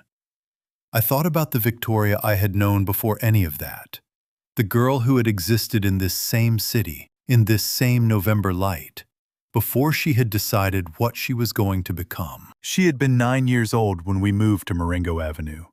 She had chosen her bedroom before we had finished unpacking the one at the front of the house, with the window seat, the one with the view of the street. She had arranged her books on the built-in shelves herself, by color rather than by title or author, which had struck me at the time as the organizational system of someone who cared more about how things appeared than what they contained. I had not thought much about it then. I thought about it now.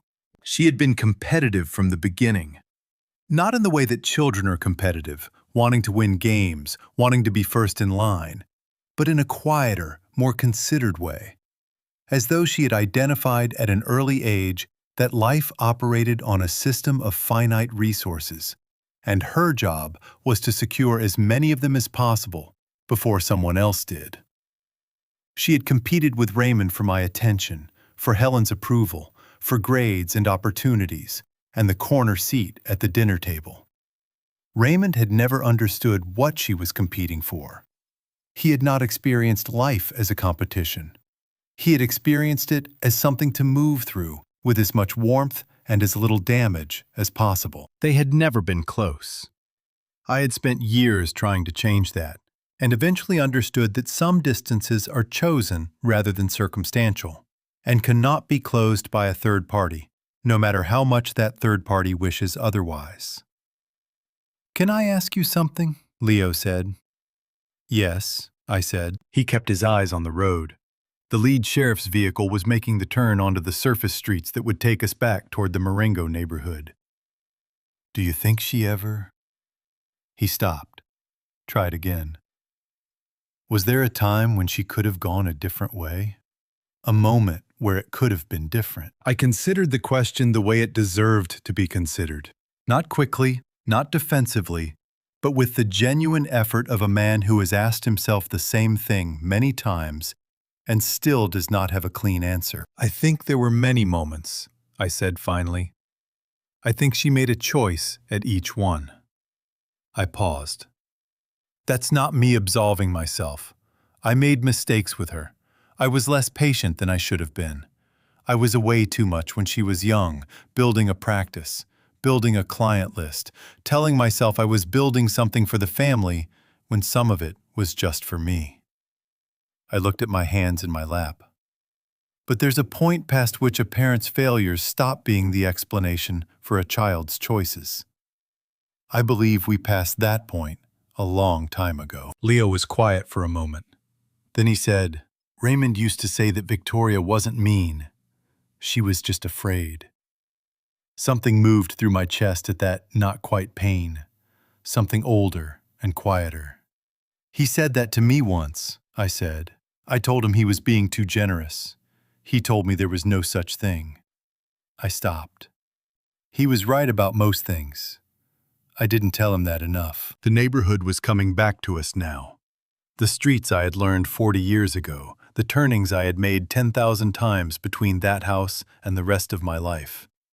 The elementary school, the park, the dry cleaner on the corner, each one a coordinate on a map of a life that had been built here. And then, slowly, in ways I had not fully tracked until today, then taken apart. The lead vehicle slowed. Ahead of us, the house on Marengo Avenue came into view. The lights were still on inside. Several cars remained in the driveway and along the curb. From the street, if you didn't know what had happened inside, it still looked like a party winding down, the last guests finishing their drinks, the catering staff packing up, the host beginning the long process of returning a borrowed space to its original state. But the balloons on the porch posts had begun to deflate in the November chill. They hung at half-mast now, the gold and ivory sagging against the painted wood. And something about that detail was more accurate than anything else I had seen today. Leo pulled to the curb 2 houses down behind the second sheriff's vehicle. Detective Reyes was already out of her car, speaking in low tones to the 3 officers who had accompanied her. One of them was photographing the exterior of the house from the sidewalk. Another was checking the side gate. Leo cut the engine. "You don't have to go in, Grandpa," he said. His voice was careful.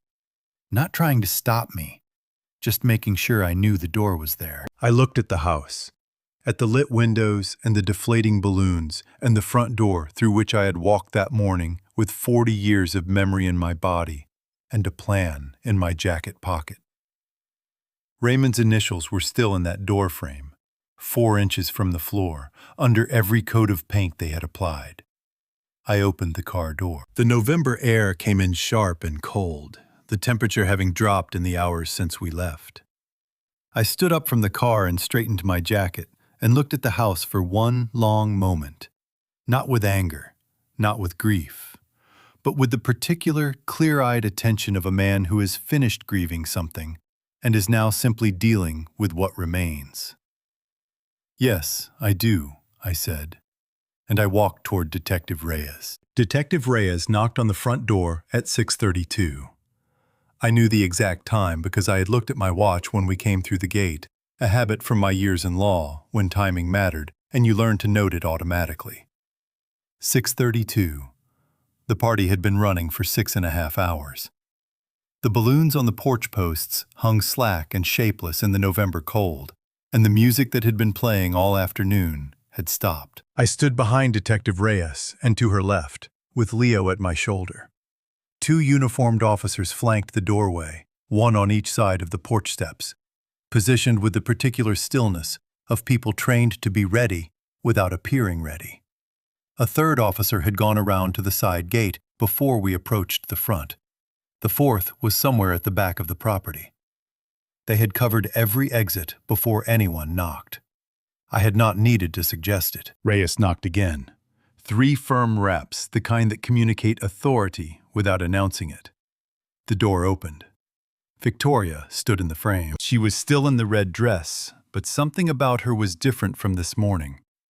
The hair that had been so precisely pinned was slightly looser at the edges, and there was a quality in her posture, a fractional tightening across the shoulders that told me the last 2 hours had cost her something. She had been managing. She had been waiting.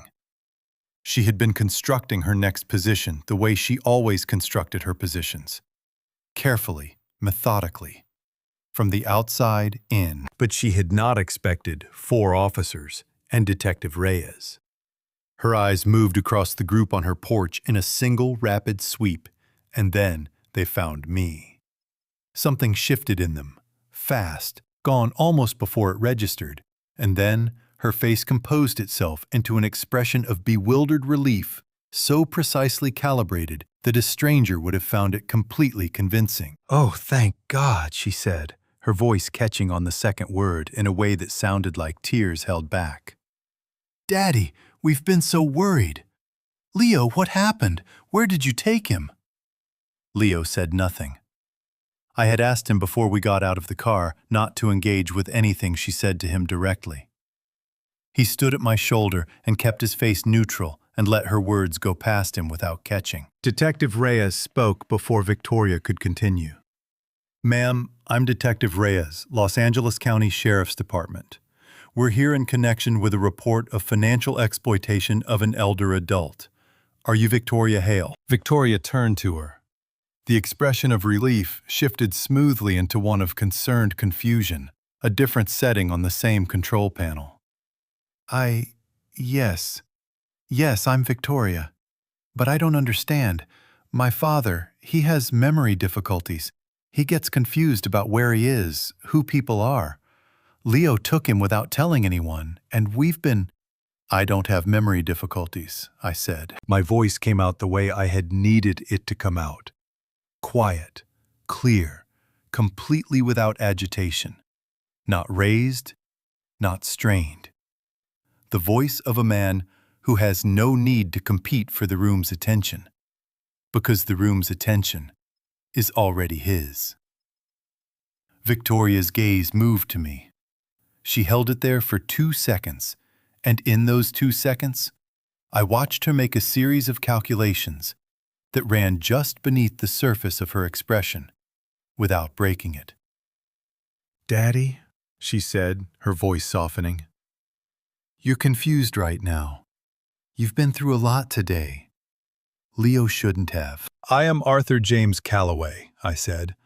"I am 71 years old. I am a retired property attorney licensed in the state of California for 31 years. Today is Saturday the 9th of November, 2024. The address of this property is in Glendale, California, and the deed is held in a revocable living trust in my name, established in 2004. I paused. "I have been carrying my backup medications in my left inside jacket pocket since Tuesday because I knew my primary supply would not be here when I arrived. I know exactly where I am, Victoria. I have known exactly where I am all day." The porch was very quiet. Victoria's mouth opened slightly and then closed. Behind her in the hallway I could see Marcus.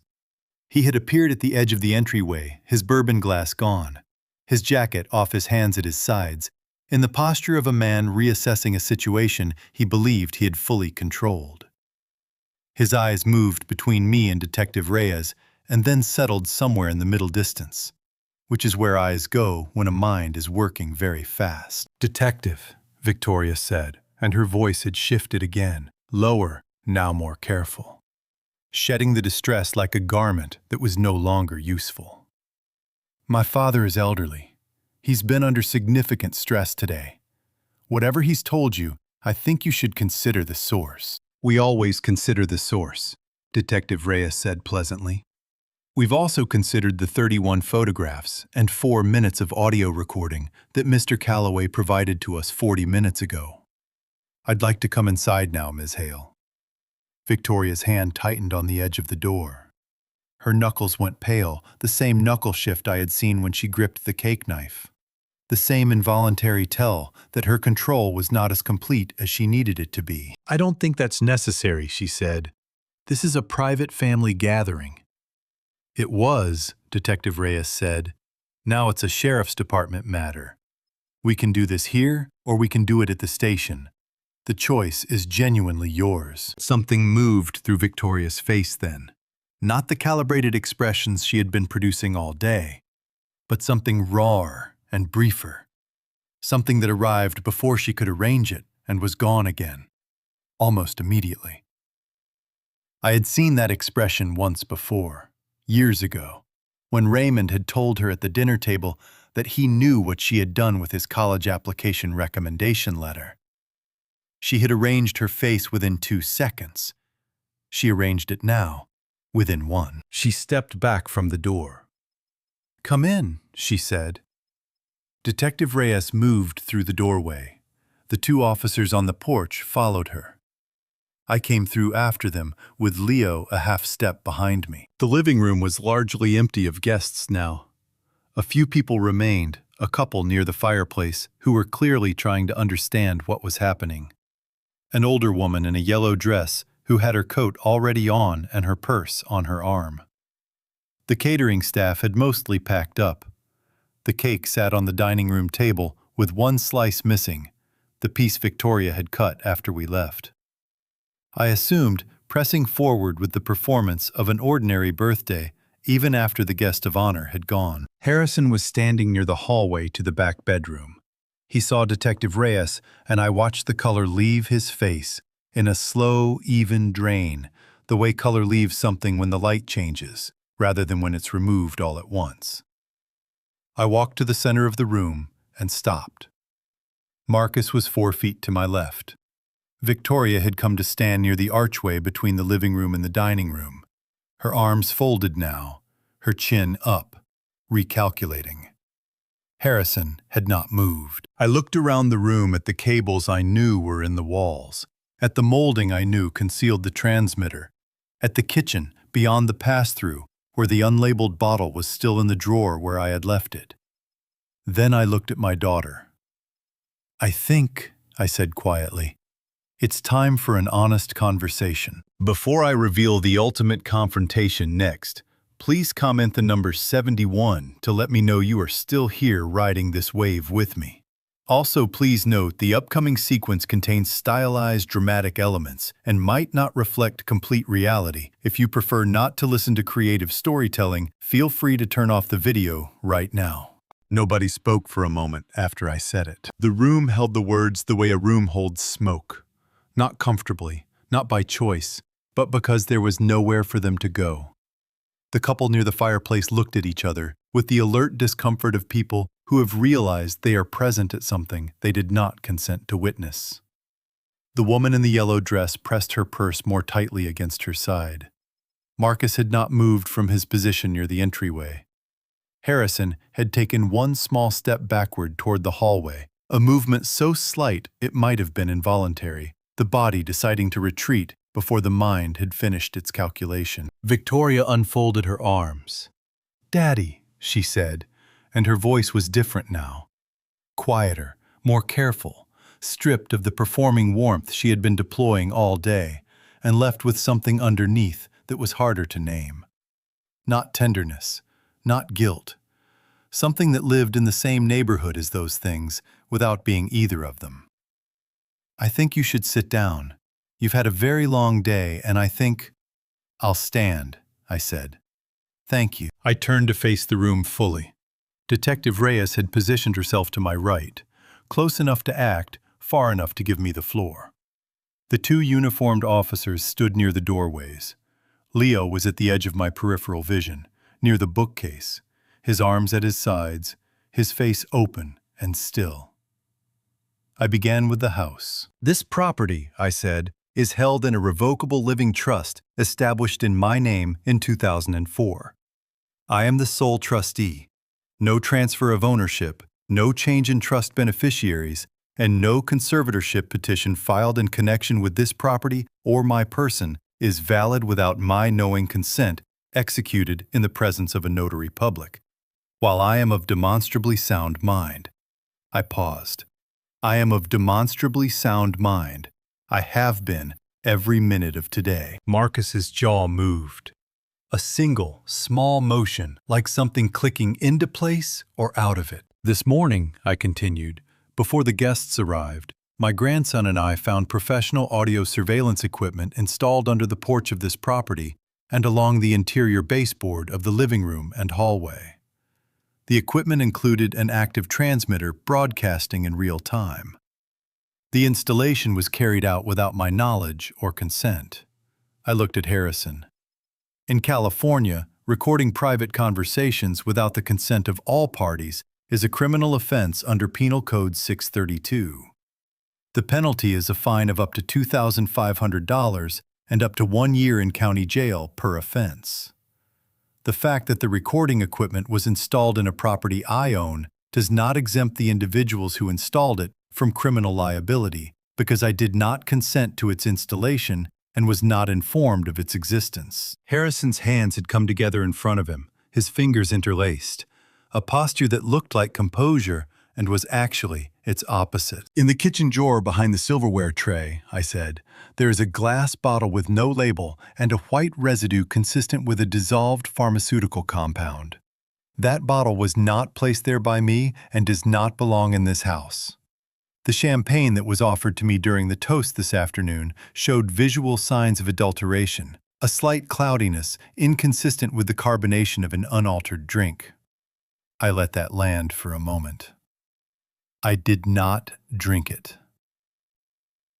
Victoria made a sound, not a word, just a sound, brief and involuntary, quickly suppressed.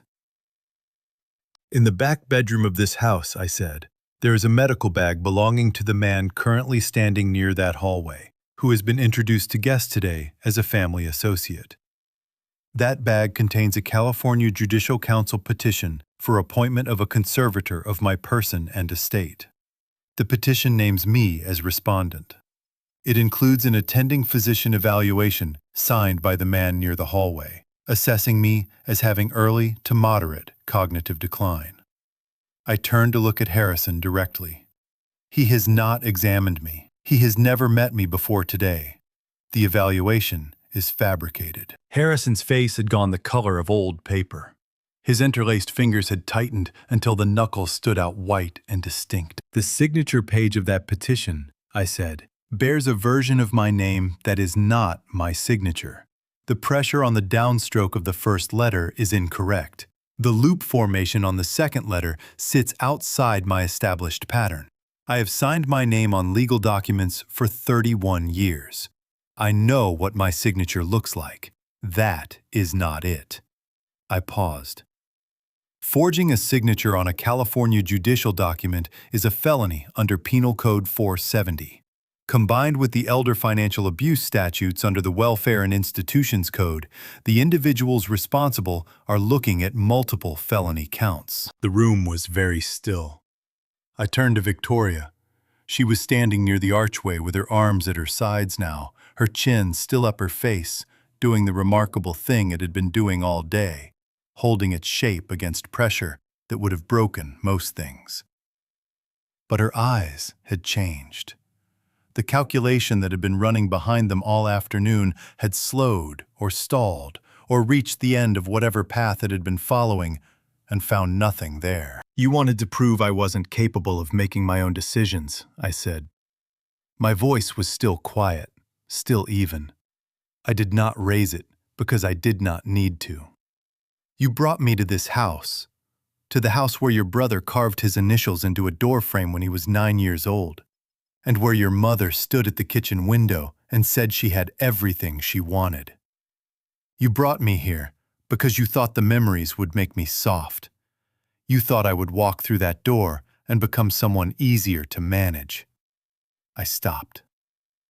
You were wrong about that. You have been wrong about me for a long time. Victoria's throat moved. A single swallow, hard and visible. I am making a decision right now, I said, in front of witnesses, in full possession of my faculties. I am directing Detective Reyes to proceed with whatever charges the evidence supports. I am confirming that I did not authorize any conservatorship petition, any surveillance equipment, any administration of any pharmaceutical compound, and any forged document bearing my name. I held her gaze. That is my decision. Made clearly, made freely, and made in this house, which is mine. Detective Reyes stepped forward. Victoria Hale, she said, I need you to come with me. Victoria looked at me for one more second. The performance was over. The warmth was gone. The confusion was gone. The calculated distress was gone. What was underneath all of it was something I recognized, because I had seen it in her face once before, when she was 9 years old, and had realized for the first time that wanting something very badly was not the same as deserving it. She looked very young in that moment, and she looked very far away. Marcus, she said. Ma'am, one of the uniformed officers moved to Marcus's position. The gentleman near the hallway as well, Detective Reyes said to the second officer, who was already moving toward Harrison. None of them said anything as the officers reached them. Not Marcus, not Harrison. They went quietly, the way people go when they understand that the thing they have been building has come down, and there is no version of loud that changes that. Victoria walked to the front door between Detective Reyes and a uniformed officer. At the threshold, she stopped and turned and looked at me one final time. I looked back at her. There was nothing left to say that had not already been said, so I said nothing. I stood in the center of the living room of the house on Marengo Avenue, and I watched my daughter walk out the front door. And I kept my face exactly as it was. Calm, clear, and open. Because she did not get to see anything else from me tonight. The door closed. Leo crossed the room and stood beside me. His shoulder pressed lightly against mine. Not a hug, not a gesture, just contact. The simple physical fact of another person choosing to be next to you. I put my hand briefly on his arm. Then I looked around the room one last time, at the cables in the walls, at the loose molding near the fireplace, at the kitchen, beyond the pass-through where Helen's recipe box had lived for 20 years. "All right," I said quietly. "Let's go." The house was quiet, in the way that only comes after something is finished. I sat in my armchair, the real one, the one with the worn armrest on the right side, the one I had moved back into its proper position without thinking when we came in with Detective Reyes. Leo sat across from me on the couch. Neither of us spoke. The light fixtures Helen and I had chosen together on Brand Boulevard in 1991 were still warm above us, exactly as we had left them. Reyes came back in after 10 minutes. "The petition is void," she said, standing in the doorway with her notepad. "Your assets, your property, your legal autonomy, fully intact. The individuals will face multiple felony counts, charges filed in the morning." She paused. "We'd like you seen by a physician tonight. Not because we think anything was administered, you didn't drink the champagne, but for the record, it strengthens the case." "I'll go," I said. Something had loosened in my chest at those words. Not relief exactly. The quiet release of something held in place by effort for a very long time. Leo drove me to Huntington Hospital. The physician who examined me was efficient and precise. Blood pressure, heart rhythm, cognitive responses. She asked me to count backward from 100 by sevens, to recall 3 words, to name the current month and year. I answered without hesitation. She told me my vitals were normal, no evidence of any administered substance, and with a small professional smile, excellent mental clarity for a man of any age. On the way out, I stopped in the corridor. The hospital smelled of antiseptic and floor wax. Somewhere down the hall, a child was crying with real commitment. Leo came to stand beside me. "Ready?" I thought about the house on Marengo Avenue, the evidence tape across the front door, Raymond's initials 4 inches from the floor, Helen at the kitchen window saying she couldn't imagine wanting anything more. "Yes," I said. "Let's go find that hotel." The hotel room was small and clean and exactly right. 2 beds, a table by the window. The San Gabriel Mountains invisible in the dark outside, but there the way they had always been there, indifferent and steady. The same mountains that had stood behind every morning of the last 40 years of my life. Leo had picked up food on the way from the hospital. He set the bags on the table without a word, the same way he did everything that mattered quietly, as though the kindness might embarrass us both if he called attention to it. We ate without talking much. The food was warm and asked nothing of us. After a while, he moved to his bed, pulled off his shoes, and said without looking up, "You did good today, Grandpa." "We did good today," I said. He nodded once. Within 10 minutes, his breathing had gone slow and even. I sat at the table by the window long after that. I reached into my jacket and took out the small notebook I had carried for 30 years. the kind lawyers use for notes too immediate for a formal file. I tore out one page and smoothed it flat. I wrote one word at the top: Raymond. Then, underneath it, in my own hand, the hand no one had copied well enough tonight, I kept my promise. I folded the paper and set it where I would see it in the morning. Then I turned off the lamp. The room went dark. Leo's breathing was slow and even across the room. Outside, the city kept itself lit against the dark, persistent and ordinary and quietly alive.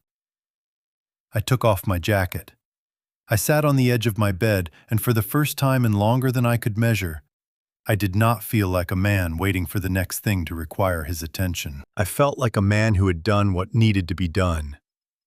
I closed my eyes, and I slept. That night, sitting in room 214 of a quiet hotel in Pasadena, I thought about what this day had truly cost and what it had given back. Family stories.